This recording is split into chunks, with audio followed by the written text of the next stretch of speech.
31st night కి farm house book చేసుకుని friends తో ఎంజాయ్ చేయాలనుకుంటున్నారా? అయితే వెంటనే డోసే యాప్ ని డౌన్లోడ్ చేసుకుని బుక్ చేసుకోండి. నమస్తే రమగారు. నమస్తే జయ. రమగారు, మనం ఏ ఆలయానికి వెళ్ళినా కూడా చాలా వరకు మనకి ఆళ్వార్లు కనిపిస్తారు. అవును. వీరికి సంబంధించి ప్రత్యేకమైన ఏదైనా కథనాలు ఉన్నాయా? అసలు ఎవరు ఈ ఆళ్వార్లు? చాలా ప్రత్యేకమైన కథనాలు ఉంటాయి జయ. విష్ణువాలయాలన్నిట్లలో ఆళ్వార్ల సన్నిధి తప్పకుండా ఉంటుంది. విష్ణు భక్తి పరులు ఆళ్వార్లు అంటే అళ్ళాకి దీర్ఘం రాసి కింద వావుతో ఆళ్వారు అనకూడదు, ఆళ్వార్. ఆళ్వార్. ఆళ్వార్ తిరువడిగలే శరణమని వారికి నమస్కారం చేస్తే విష్ణువుకి నమస్కరించినట్టే. భగవత్ సేవ కంటే భాగవత సేవ చాలా గొప్పదని చెప్తారు.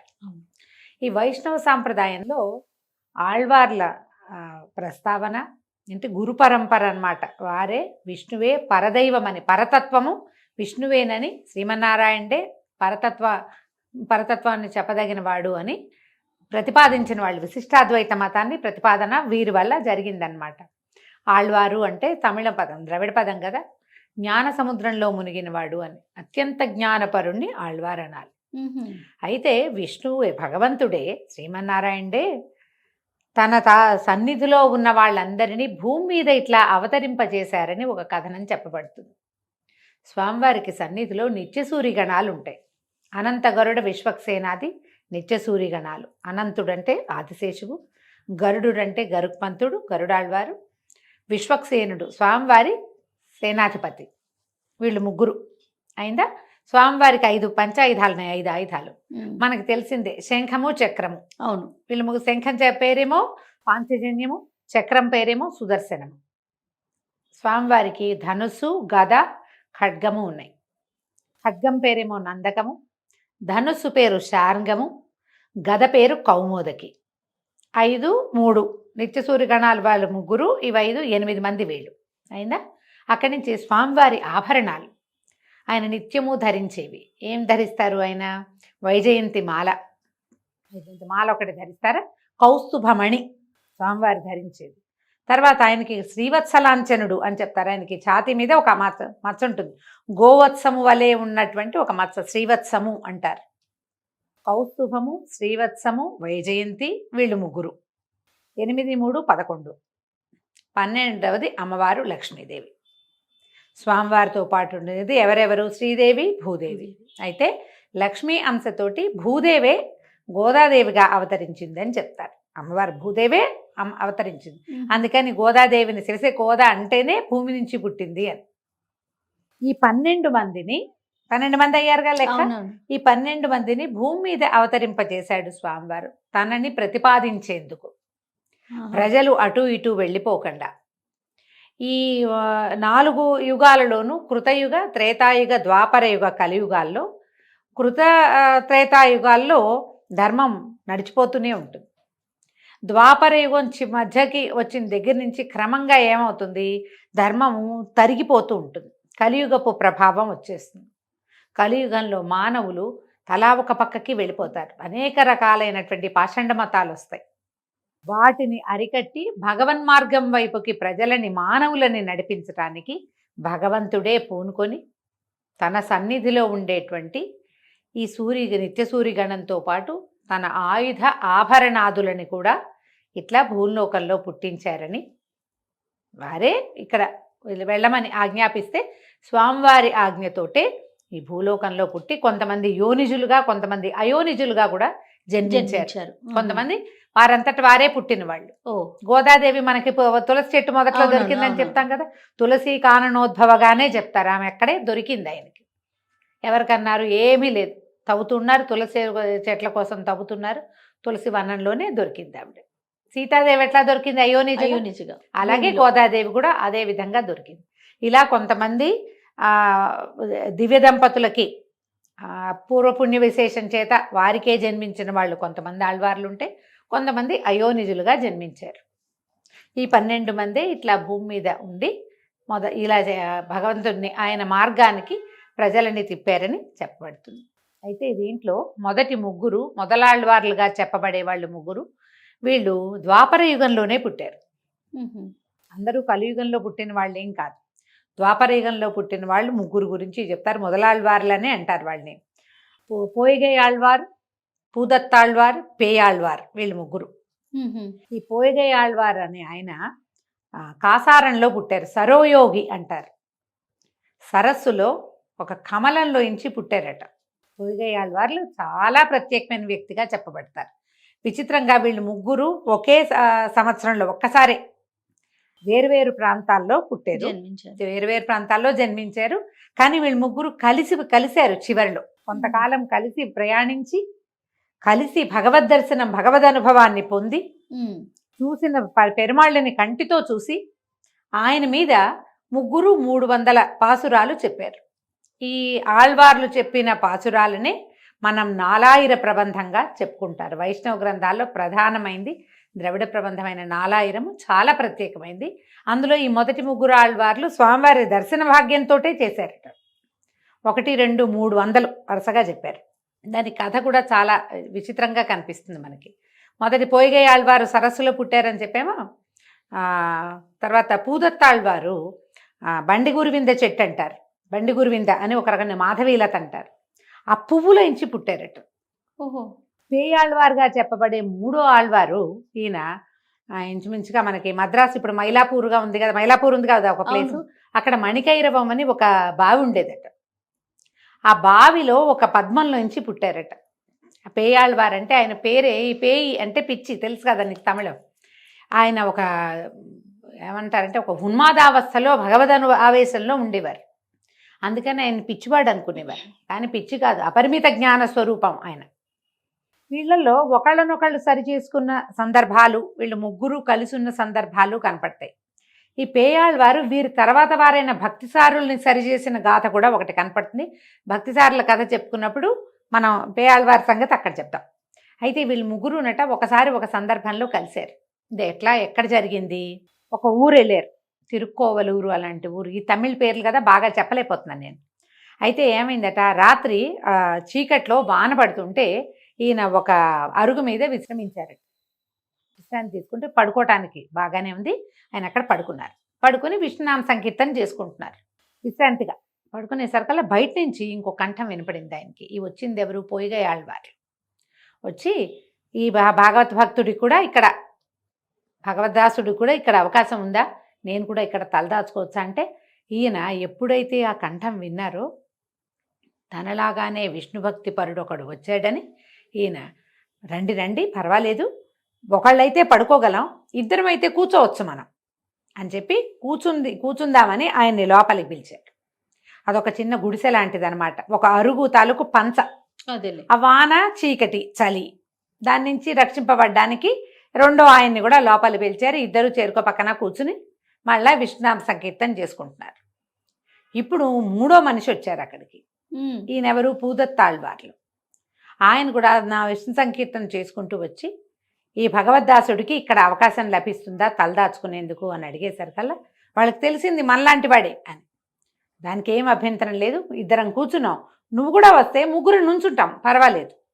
నుంచుని వానకి చలికి ఇబ్బంది లేకుండా చీకట్లో ఎక్కడికి వెళ్ళకుండా రేపొద్దున్న దేవాళ్ళం తెరిచి మనకి దర్శనం లభించే వరకు మనం భగవద్ధ్యానం చేసుకుందాం ముగ్గురు నిలబడి అని ముగ్గురు లోపలికి నుంచున్నారు.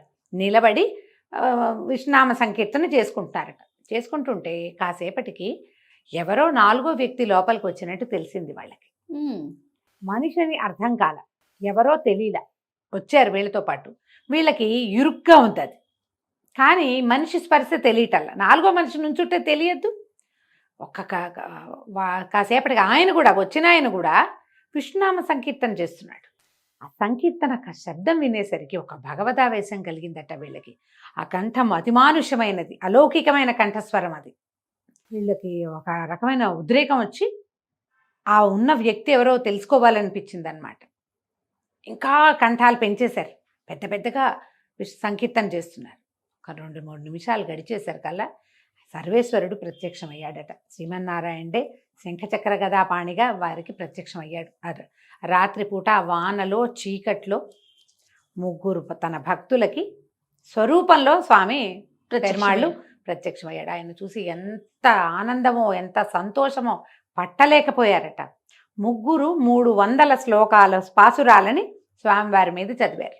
ఇవేమిటి? మొదలు తిరువందాది, ఇరు తిరువందాది, మూడు తిరువందాది అని చెప్తారు. మొదటిది 100, రెండో 100, మూడో 100. ఈ 100 శ్లోకాలు 100 పాసురాలు ఎలా చెప్పారు?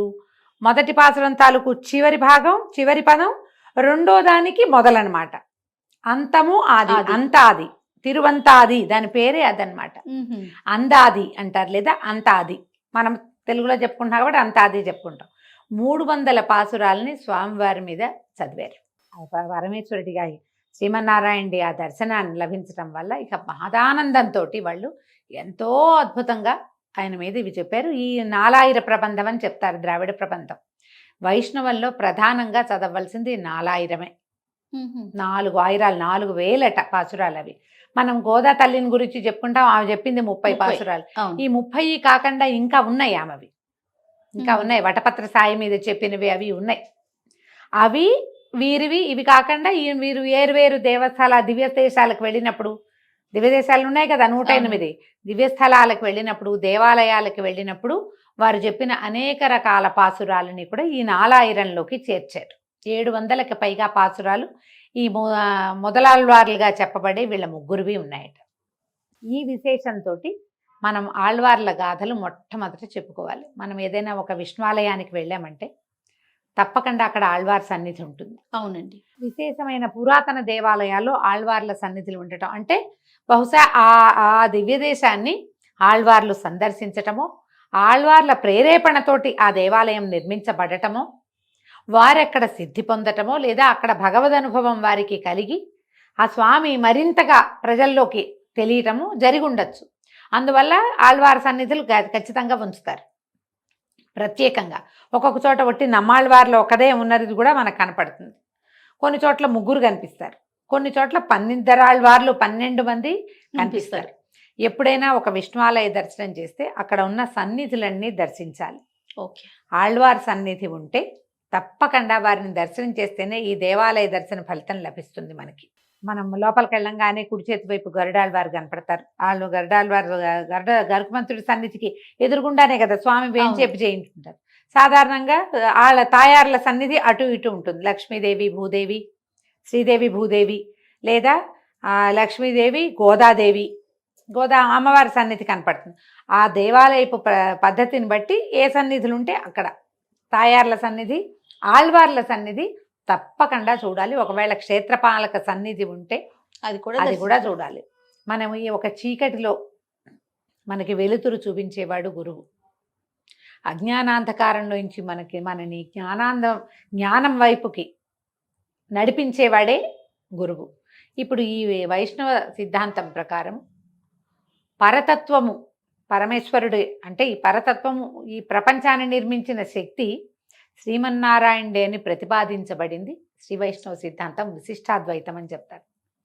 ఆ దారికి ప్రజలని అక్కడికి మళ్ళించినందుకు ఈ దిక్కుతోచక కొట్టుకునే వాళ్ళందరికీ ఎవరి వల్ల మనం పుట్టాం, ఎవరి దగ్గరికి మనం వెళ్తాం, ఎవరిని మనం ప్రార్థించాలి, ఏ దైవాన్ని మనం తలుచుకోవాలి అనేది మనకి అర్థమయ్యేలాగా చెప్పి పరతత్వ బోధ చేసినందుకు వాళ్ళని గురువులుగా భావించి మనం వారి దర్శనం చేసి తీరాలి. మామూలుగా మనకి వీళ్ళు చెప్తారు, మనం నాయనార్ల గాథలు చెప్పుకుంటాం, ఆళ్వార్ల గాథలు ఇలా చెప్తామా? మనకు ఎలా తెలుసు? మన ప్రాంతం వాళ్ళైనా తెలుగు వాళ్ళలో ఎవరున్నారు మనకి? భక్త కన్నప్ప అవును కనపడతాడు, శివభక్తుడు. విష్ణు భక్తుల్లో మనకి ప్రత్యేకంగా కనపడే వాళ్ళు ఎవరు? మనకి పురాణ గాథల ప్రకారము గజేంద్ర మోక్షం వింటాము, తర్వాత ప్రహ్లాద చరిత్ర వింటాము, అంతేగా ప్రహ్లాదుడు గాథ ఇవి. ఆ తర్వాత ఏం చేస్తాము? ఆంజనేయ స్వామి రామావతారంలో ఆంజనేయుడు, తర్వాత ఏమో భక్త శబరి, గుహుడు, వీళ్ళ కథలే మనకు తెలుస్తాయి. ఇప్పుడు ఈ పురాణ గాథలు కాకుండా మనతో పాటు భూమి మీద పుట్టి మన ముందు తరాలలో ఉండి భగవద్ రామానుజులు మనకి 1000 సంవత్సరాల ముందే, 2000 మొన్నే కదా ఉన్నది, అంటే మన ముందే ఉన్నారు. ఇప్పుడు మనం చెప్పుకుని ఈ మొదలాళ్వార్లు ఉన్నది ఎప్పుడు? దీంట్లో ద్వాపర యుగంలో ఉన్నారు. అక్కడి నుంచే మొదలైంది ఇది. మనని ఆ దారి మళ్లించినందుకు కృతజ్ఞతగా వారికి నమస్కారమైనా చేసుకోవాలి. ఎక్కడైనా కనపడితే దేవాలయంలో వెళ్ళాం, ఆళ్వార్ తిరువడిగళే శరణమని ఒక నమస్కారం చేసుకుని వారిని ఆచార్యులుగా భావించి వీరొకరు ఉండటం వల్లే మనకి ఈ దారి కనపడింది. విశిష్టాద్వైతం వీరి వల్లే ప్రతిపాదించబడింది. వీరి వల్లే ముందుకు వెళ్ళింది. తర్వాత భగవద్రామానుజులు ఇచ్చి దాన్ని అందిపుచ్చుకుని దాన్ని మరింతగా ముందుకు తీసుకెళ్లారు. మొదలుపెట్టింది వీళ్ళు. కాబట్టి ఈ మొదలాళ్వార్లని మనం తలుచుకోవాలి. నాకు లభించినంత కథ, నేను చెప్పగలిగినంత కథే చెప్పాను. ఆళ్వార్ల చరిత్రలోని పుస్తకాలు కనపడతాయి. నిదానంగా చదివితే వీరిని గురించిన మరిన్ని వివరాలు తెలుస్తాయి. మనం ఎప్పుడు అలాంటివి తెలుసుకోము. అవునండి. మనకల్లా తెలిసింది గోదాదేవే. ఎందుకంటే సంవత్సరంలో ఒక నెల రోజులు ఆమె సంతకం పెట్టి వదిలిపెట్టింది. అంతే. ఆమె సంతకం వల్ల మనం ఏం చేస్తాం, ఈ నెల రోజులు తిరుపావై వింటాము, అర్థమైతే అవుతుంది, లేకపోతే లేదు. కానీ ఖచ్చితంగా విష్ణువాలయానికి వెళ్ళి ప్రసాదం, ధనుర్మాసము, తర్వాత చేస్తాం. గోదా కళ్యాణము, ఇవన్నీ మనకు కనపడతాయి. తెలుగువారి జీవితాల్లో ప్రత్యేకమైన స్థానం ఉంది వాటికి. అవును. వారితో పాటు వీరికంటే ముందున్న ఆళ్వార్ల గాథలు, తర్వాత ఉన్న వాళ్ళని కూడా మనం తెలుసుకోవాలి కదా. ఆళ్వార్ల మొత్తంలో ఒకే ఒక స్త్రీ స్వరూపం ఈవిడే. ఎందుకంటే లక్ష్మీదేవి, అదే భూదేవి, భగవంతుడు ఆయన ఆజ్ఞతోటే ఆమె భూమి మీద పుట్టి ఈ రకంగా భగవంతుణ్ణి పిలవాలి. ఇట్లా భక్తితో ప్రేమతో భగవంతుణ్ణి కనుక మనం సొంతం చేసుకుంటే మనం భగవత్ సాన్నిధ్యాన్ని పొందగలుగుతాము అని సింపుల్ వేలో తేలికగా మనకి తెలియచేసింది. కాబట్టి ఆమెను తలుచుకుంటాం. వీళ్ళు ఇంకా ముందు వాళ్ళు ఇలాంటి గాథలు కొన్ని ఉన్నాయి, ప్రత్యేకంగా చెప్పుకుందాం నిదానంగా. తప్పకుండా రమ్మగారు. నమస్తే. నమస్తే జీ.